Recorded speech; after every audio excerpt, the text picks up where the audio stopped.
நமது மாணிக் டிவியின் அன்பார்ந்த பொக்கிஷ கண்மணிகளே வணக்கம். அடியேன் ஆதி அந்த மாணிக்க வாசக சிவசன்மார்க்க பீடத்தின் குரு மாதாஜி உங்கள் ஜெயந்தி ஸ்ரீபா சிவாச்சாரியார். பிரபஞ்ச நடராஜரின் புகழ் ஓங்குக உலகமலாம். சிவஜோதி சிவஜோதி சிவகாமி சிவஜோதி சிவஜோதி சிவஜோதி சிவகாமி சிவஜோதி. ஓம் நம சிவாய. இன்னைக்கு நம்மளோட டாபிக் வந்து 3 மார்பகம் உடைய பெண். அதாவது மாணிக்க வாசகர் தன்னுடைய பாடல்ல 18வது பாடல், திருவாசகம் 18வது பாடல்ல ஒரு பாடல் சொல்லியுள்ளார். அதாவது மாற்றமாம் வையகத்தின் வெவ்வேறே வந்தறிவாம் தேற்றனே தேற்ற தெளிவே என் சிந்தனையுள் ஊற்றான உன்னார் அமுதே உடையானே வேற்று விகார விடக்குடம்பின் உட்கிடப்ப ஆற்றே நம் ஐயா அரணே ஓ என்று என்று அப்படின்னு மாணிக்க வாசகர் தன்னோட 18வது பாடல்ல சொல்லியிருக்கிறாரு. அதாவது இங்க நம்மளோட டாபிக் படி 3 மார்பகம் உடைய பெண், அதை பத்தி தான் நம்ம இன்னைக்கு டீட்டெயிலா பார்க்க போறோம். அதாவது என்னன்னா, ஒரு காலத்துல வந்து முன்பொரு காலத்துல வந்து பாண்டிய நாட்டை வந்து மலையத்துவசன் அப்படிங்கிற ஒரு மன்னன் வந்து ஆண்டுட்டு வராரு. இந்த மலையத்துவசன் மன்னனுக்கு வந்து ரொம்ப வீரம் மிக்கவன், சிவபக்தன், நிறைய நாடுகளை வந்து வெற்றி கொண்டவன், இப்படியெல்லாம் பல சிறப்பம்சங்களோட இருந்தாரு. இந்த மலையத்துவசனம் பார்த்து இந்திரனே பயந்து போயிட்டாரு. என்னடா இத்தனை நாட்டை ஆட்சி புரிஞ்சு வெற்றி கொண்டாடி இருக்க, எங்க நம்மளையும் தோற்கடிச்சுட்டு என்ன பண்றதுன்னு இந்திரனே பயந்து போய் மலையத்துவசன் கிட்ட வந்து சமாதானமா போயிட்டு இருக்கிற காலத்துல மலையத்துவசனுக்கு கல்யாணம் நடக்குது. சோழ நாட்டு பெண்ணான பைங்கிலி காஞ்சனமாலையை திருமணம் செய்து கொள்கிறார் இந்த மலையத்துவசன். மலையத்துவசன் கல்யாணமாகி ரொம்ப சந்தோஷமான காலங்கள்ல வாழ்ந்துட்டு வர்றாங்க. அவங்களோட இல்வாழ்க்கை சந்தோஷமா போயிட்டு இருக்குது. அப்படி இருக்கும்போது ஒரே ஒரு குறை என்னன்னா, நாட்டு மக்கள் எல்லாருமே சந்தோஷமா இருக்கிறாங்க. ஆனா மலையத்துவசனுக்கு ஒரு குறை வந்து புத்திர பாக்கியம் இல்லாம போச்சு. நமக்கு ஒரு குழந்தை இல்லையே, நமக்கு ஒரு ஆண் குழந்தை இல்லையே, நம்மளோட காலத்துக்கு பின்னாடி இந்த அரசாட்சியை செய்யறது யாரு, நமக்கு பின்னாடி வர வம்சத்துக்கு ஒரு நல்ல குழந்தை கிடைக்கணும், ஒரு ஆண் குழந்தையா கிடைக்கணும் அதுவும் அப்படின்னு நினைச்சுக்கிறாரு. ஆனா அதுக்கு வழி தெரியாம நிற்கும் போதுதான் இந்திரன் என்ன சொல்றாரு, இந்திரன் வந்து இவர்கிட்ட வந்து மலையத்துவசம்னா நீ வந்து புத்திரகாமேஷ்டி யாகம் பண்ணு, உனக்கு குழந்தை வரம் கிடைக்கும் அப்படின்னு சொல்றாரு. உடனே மலையத்துவசனம் என்ன பண்றாங்க, சரின்னு தன் மனைவி காஞ்சனமாலையை கூப்பிட்டு நிறைய சிவாச்சாரியார்கள் எல்லாத்தையும் கூப்பிட்டு இவருக்கு வந்து மகர்ஷிகள் முனிவர்களை எல்லாம் கூப்பிட்டு யாகம் வளர்த்தலாம் அப்படின்னு முடிவு பண்ணி யாகத்தை வளர்த்துறாங்க. அந்த மாதிரி புத்திரகாமேஷ்டி யாகம் பண்ணும்போது அதுல இருந்து அழகான ஒரு பெண் குழந்தை வெளியே வருது.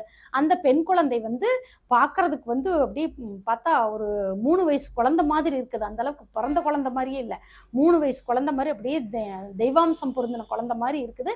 அந்த குழந்தை வந்து வேகமா தன்னோட தாயான காஞ்சனமாலையோட மடியில வந்து உட்காந்துக்குது. அந்த குழந்தை எல்லாரும் வித்தியாசமா பார்க்கும்போது அந்த குழந்தைக்கு வந்து 3 மார்பகங்கள் இருக்குது. அதை பார்த்தோன்னே எல்லாருமே ஆச்சரியப்படுறாங்க. என்னடா இந்த குழந்தை, சின்ன குழந்தை, 3 வயசு குழந்தைக்கு இப்படி இருக்குது, என்னன்னு புரியாம எல்லாரும் பதபதச்சு போயிடுறாங்க.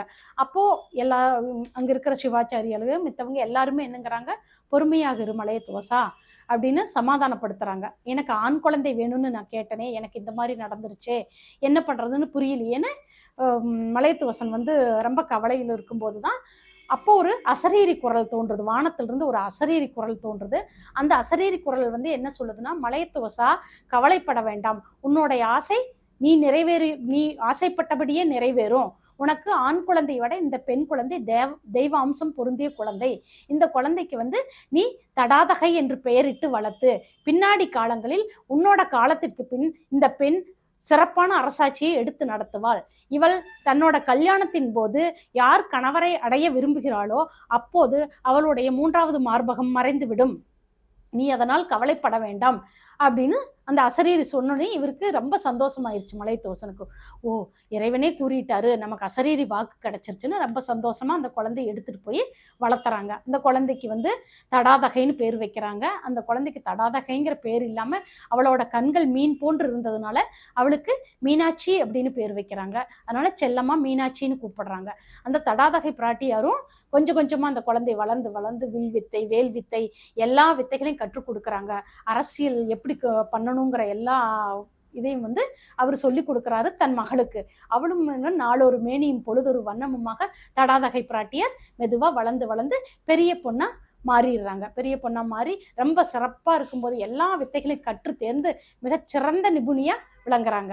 அப்ப தகப்பனுக்கும் தாய் தந்தையருக்கும் ரொம்ப சந்தோஷத்தை கொடுத்துட்டாங்க. அப்ப கொஞ்ச நாள்ல என்ன ஆகுதுன்னா, இப்படியே போயிட்டு இருக்கும்போது மலையத்து வசனுக்கு ஒரு நாள் வந்து உடம்பு சரியில்லாம அவர் வந்து இறந்துடுறாரு. அதுக்கு பிறகு வந்து இவ வந்து அதாவது தடாதகைக்கு வந்து தடாதகை பிராட்டியாருக்கு முடிசூட்டுறாங்க.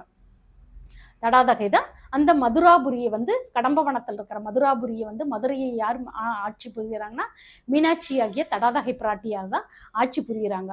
அவங்களுக்கு கல்யாணம் ஆகலை. ஆனால் அவங்க வந்து பயங்கரமான ஒரு வெற்றியாளராக எங்கே போனாலும் போர் படைகளை திரட்டிட்டு தன்னுடைய அமைச்சரான சுமதியை கூட்டிக் கொண்டு ஒவ்வொரு இடத்துலையும் வெற்றிங்கிற வார்த்தை தவிர எதுவுமே வெற்றி தான் குறிக்கோளாகவே இருக்கிறாங்க. எங்கே சென்றாலும் அவங்களுக்கு வெற்றியாகவே அமையுது. அவ்வளோ ஒரு திறமை மிக்க ஒரு அரசியலங்குமரியா வலம் வர்றாங்க. அதனாலதான் பாண்டிய நாடு கன்னிப்பெண் ஆண்டதுனால அந்த நாடு கன்னி நாடு என பெயர் பெற்றது. இப்படி இருக்கும்போது ஒரு நாள் காஞ்சனமாலை வந்து தன் மகளிடம், மீனாட்சி, இந்த மாதிரி வந்து உனக்கு திருமண வயது எட்டிவிட்டது, எனவே உனக்கு திருமணம் நடத்த வேண்டியது எங்களுடைய கடமையாக உள்ளது, நீ வந்து கட்டாயம் திருமணம் செய்து கொள்ள வேண்டும் அம்மா அப்படின்னு சொல்றாங்க.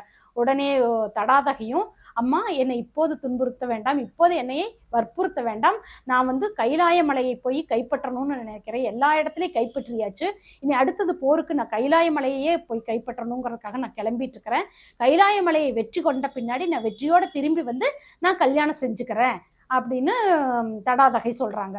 சரின்னு காஞ்சனமாலையும் ஒத்துக்கிட்டு சரி பார்த்து போயிட்டு வாங்கன்னு தடாதகை தன் அமைச்சரான சுமதியை கூட்டுக்கொண்டு போர்ப்படைகளை திரட்டி கொண்டு கைலாய மலையை வந்து வெற்றி கொள்ளணும்னு போருக்காக கிளம்புறாங்க.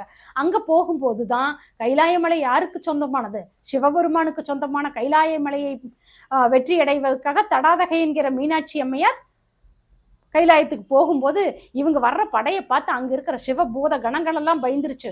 நந்தியம்பெருமானே பயந்து போய் ஆடி போயிட்டாரு. என்னடா ஒரு பெண் படைகள் இப்படி வருது அப்படின்னு சொல்லி ஓடி போய் சிவபெருமான் கிட்ட போய், சிவபெருமானே, ஒரு பெண் படைகள் இந்த மாதிரி திரண்டு நம்ம கைலாய மலையை வந்து தோக்கடிக்கிறதுக்காக வர்றாங்க அப்படின்னு சிவபெருமான் அப்படியே புன்னகை புரிந்து கொண்டு உடனே வெளியே வந்து ஒரு சாதாரண போர் வீரனாட்ட வெளியே வராரு. வெளியே வந்து, யாரம்மா நீ அப்படின்னு, நான் கைலாய மலையை வந்து கைப்பற்றதுக்காக வந்திருக்கிறேன், போர் புரிய வந்திருக்கிறேன் அப்படின்னு 2 பேர்த்துக்கும் இடையில போர் மூண்டுருச்சு. 2 பேரும் சண்டை போடுறாங்க.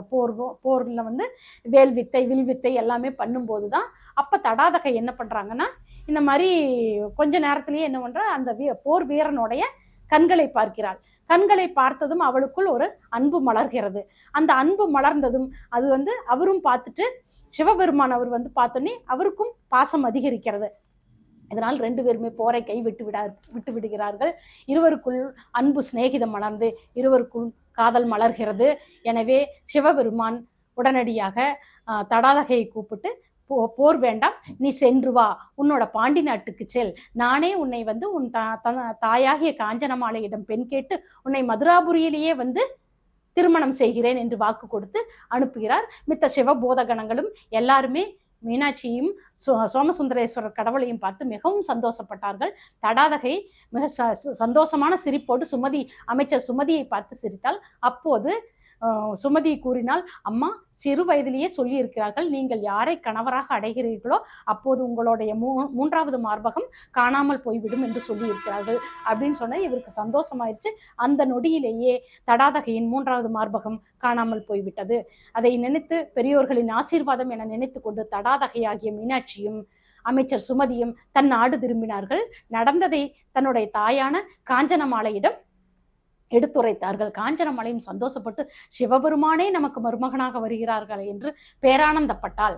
அதே மாதிரி சொன்ன மாதிரியே சிவபெருமான் தன் படைகளோடு தன் பூதகணங்களோடு எல்லாத்தையும் திரட்டி கொண்டு தடாதகையை பெண் கேட்டு காஞ்சனமாலையிடம் மதுராபுரிக்கு வருகிறார். அதே மாதிரி கல்யாணமும் திருமண கோலம் வந்து சிறப்பாக இனிதே வந்து மீனாட்சி சுந்தரேஸ்வரருக்கும், அதாவது அங்கு ஒரு மாணிக்க அரியாசன சிம்மாசனத்தில் வீற்றிருந்து சிவபெருமான் சந்தோஷமாக நமது தடாதகை பிராட்டியாரான மீனாட்சியாருக்கு திருமாங்கல்யம் அணிவித்து திருமண வைபவம் சிறப்பாக நடைபெற்றது. அனைவர் முகத்திலும் சந்தோஷம் தாண்டவம் ஆடியது. அப்போது சிவபூதகணங்கள் இறைவனை வேண்டினார்கள். சோமசுந்தர கடவுளே, எங்களுக்கு ஒரு விண்ணப்பம், எங்களுக்கு ஒரு ஆசை, உங்களுடைய இந்த மதுராபுரியிலே உங்களுடைய ஆனந்த தாண்டவத்தை கண்டுகளிக்க நாங்கள் விரும்புகிறோம், கட்டாயம் நீங்கள் எங்களுக்காக இங்கு உங்களுடைய நாட்டியத்தை காமிக்க வேண்டும் என்று கூறுகிறார்கள். அதற்கு சிவபெருமானும் ஒத்துக்கொண்டு அவர் உடனே தன்னுடைய ஆனந்த தாண்டவத்தை அங்கு ஆடி காமிக்கும் போது தன்னோட ஆனந்த தாண்டவத்தை ஆடுகிறாரு.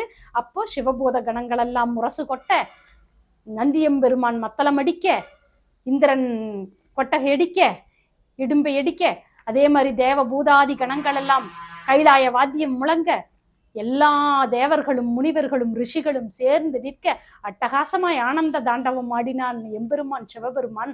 அந்த காட்சியை காண கண்கொள்ளா காட்சியப்பா, கோடிக்கணக்கான கண்கள் வேண்டும். அதை பார்க்கிற பாக்கியம் அன்னைக்கு அவங்களுக்கெல்லாம் கிடைச்சிருக்குது. நமக்கும் ஒரு காலத்தில் அது கிடைக்கும்.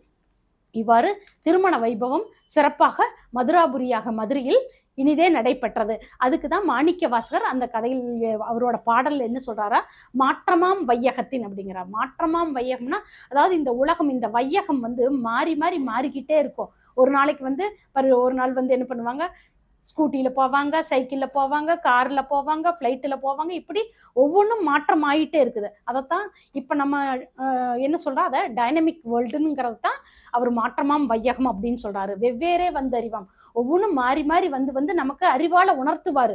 முதல்ல செல்ஃபோனே இல்லை, அதுக்கு பிறகு பார்த்தீங்கன்னா செல்ஃபோன் வந்துருச்சு, லேப்டாப் வந்துருச்சு, கம்ப்யூட்டர் வந்துருச்சு, இப்போ வேர்ல்டு டிஜிட்டலைஸ்டாக மாறிடுச்சு. இந்த மாதிரி மாறி மாறி நமக்கு அறிவால் உணர்த்துறாரு. தேற்றனே தேற்ற தெளிவே, என்னை தேற்றக்கூடிய தேற்றமான தெளிவே அவரு தான். யாரு? சிவபெருமான் தான் அப்படின்னு சொல்றாரு. என்னோட சிந்தனையிலிருந்து எனக்கு தெளிவை கொடுத்தவரும் அவரு தான். ஊற்றான உண்ணார் அமுதே, ஊற்று எப்படி பீரிட்டு அப்படியே எப்படி ஊற்று கிளம்பி வருது, அந்த மாதிரி உண்ணார் அமுதே, அதாவது உண்ணக்கூடிய அமுதே அப்படிங்கிறாரு. உடையானே, எனக்கு சொந்த பந்தம் யாருமே இல்லப்பா, நீதான்ப்பா சகலமும், எனக்கு சொந்த பந்தம் எல்லாமே நீதான்ப்பா. ஆற்றே நம் ஐயா என்னையா ஆற்றக்கூடிய ஐயனே எம்பெருமானே, அரணே ஓ என்று, அரணே தலைவனே, என்னை காக்கக்கூடிய தலைவனே எம்பெருமானே, ஓ என்றுங்கிறார். ஓன்னு யார் சொல்லுவா? ஓலமிடுறது ஆபத்துல மாட்டிக்கிட்ட வந்தா என்ன பண்ணுவான்? ஓன்னு ஓலமிடுவான். அத மாதிரி மாணிக்க வாசகர் என்ன சொல்றாருன்னா, நான் இந்த பிறவி பெருங்கடலாகிய இந்த மகா இதுல நான் மாட்டிக்கிட்டேன், இந்த வினைப்பிறவியில நான் சிக்கிக்கிட்டேன், அல்லல் பிறவியில சிக்கி தவிக்கிறேனப்பா, என்னை இதுல இருந்து மீட்டு கொண்டு எனக்கு இந்த அல்லல் பிறவியிலிருந்து விடுதலை கொடுத்துரு, எனக்கு அடுத்த ஜென்மம்ங்கிறதே வேண்டாம் அப்படின்னு ஓ என்றுன்னு சொல்றாரு. அதைத்தான் இந்த பாடல்ல சொல்றாரு. இதுல என்னென்ன, வேற்று விகார விடக்குடம்பின் உட்கிடப்ப, அதாவது வேற்று விகார விடக்குடம்பின் உட்கிடப்பேன்னா, வேற்றுங்கிறது என்ன அர்த்தம்னா, நான் சின்ன பிள்ளையா இருந்தேன், அதுக்கு பிறகு பெரிய பிள்ளையாகி பள்ளிக்கூடம் போனேன், அதுக்கு பிறகு கல்யாணம் ஆகிட்டேன், அதுக்கு பிறகு குழந்தைகள் பெற்றுக்கிட்டேன், அதுக்கு பிறகு நான் பெரிய ஆளாகி பேரம்பேத்தி என் பொண்ணுகளுக்கு கல்யாணம் பண்ணேன், என் பசங்களுக்கு கல்யாணம் பண்ணேன், அதுக்கு பிறகு கிழவங்கிழவியா மாறிட்டோம். இந்த மாதிரி ஒவ்வொன்றா மாற்றமாயிட்டே இருக்குது, வேற்ற மாறிட்டே இருக்குது. விகார விடக்குடம்பு, அது இல்லாம விகார விடக்குடம்புன்னா நிறைய பேர் விகாரமா இருக்கிறாங்க, வித்தியாசமா இருக்கிறாங்க. எடுத்து பாருங்க, மீனாட்சி தாயாரே வித்தியாசமா பிறந்தாங்க, 3 மார்பகங்களோட பிறந்ததுனாலதான் அதான் விகார விடக்குடம்புன்னு சொல்றாரு. அந்த மாதிரி விகார விடக்குடம்புன்னா இப்ப பார்த்தா ஒரு சிலருக்கு ஒரு சில அங்கங்கள் நிறைய இருக்குது. சில பேருக்கு பாருங்க 6 விரல் இருக்கு, அந்த மாதிரி 2 கண்ணு இருக்கும், 3 கண்ணு இருக்கு, அந்த மாதிரியும் இருக்கு. சில பேருக்கு கண்ணே தெரியாம இருக்கும், அத மாதிரி வாய் பேச முடியாத ஊமையா இருப்பாங்க, மாற்றுத்திறனாளிகளா இருப்பாங்க. அதைத்தான் வேற்று விகார விடக்குடம்பின் உட்கிடப்ப. இந்த மாதிரி எல்லாம் குடம்பின் அப்படின்னா என்னன்னா, இந்த உடம்ப சொல்றாரு. வேற்று விகார விடக்குடம்புனா இந்த உடம்புல இவ்வளவு வித்தியாசங்கள் இருக்குதப்பா, உலகத்துல வித்தியாசம் மாறுபட்டு இருந்தாலும் இந்த உடம்புல இவ்வளவு வித்தியாசம் இருக்குது. அந்த உடம்புக்குள்ளதான் இந்த உயிருங்கிறது கிடக்குது. இந்த உயிரை நீதான் இந்த உயிர் அதுக்குள்ள கிடக்கிறதுனால என்னை அந்த உயிரிலிருந்து என்னை அதுல இருந்து பிரிச்சு எடுத்து இந்த மறுஜென்மங்கிறதே எனக்கு வேண்டாமப்பா அப்படிங்கிறார். எப்படி மீனாட்சி தாயார் 3 மார்பகங்களோட வித்தியாசமா பிறந்த அவங்களுக்கும் அனுகிரகம் கொடுத்து சிவபெருமான் தனக்குள்ளே யார் கொண்டு அவர் தனக்குள்ள மீனாட்சி தாயாரை ஏத்துக்கிட்டாங்களோ, அந்த மாதிரி ஒவ்வொருத்தரும் வித்தியாசமா இருக்கிறவங்களுக்கு கூட, ஏதாவது விகாரமா இருக்கிறவங்க வித்தியாசமா இருக்கிறவங்களுக்கு கூட ஈசனை கும்பிட்டீங்கன்னா கட்டாயம் அவர் உங்களையும் ஆட்கொள்வார் என்று இந்த பாடல் மூலமாக மாணிக்க வாசகர் தெளிவாக எடுத்துரைக்கிறார். அதை நீங்க சிவபெருமான விடாம கும்பிடுங்க நண்பர்களே, எல்லாமே நன்மையாவே நடக்கும். ஏதாவது வித்தியாசமான குறைகளோடு இருந்தாலும் அதுவும் நிவர்த்தியாகும் சிவபெருமான் அருளாலே. நன்றி, வணக்கம் நண்பர்களே.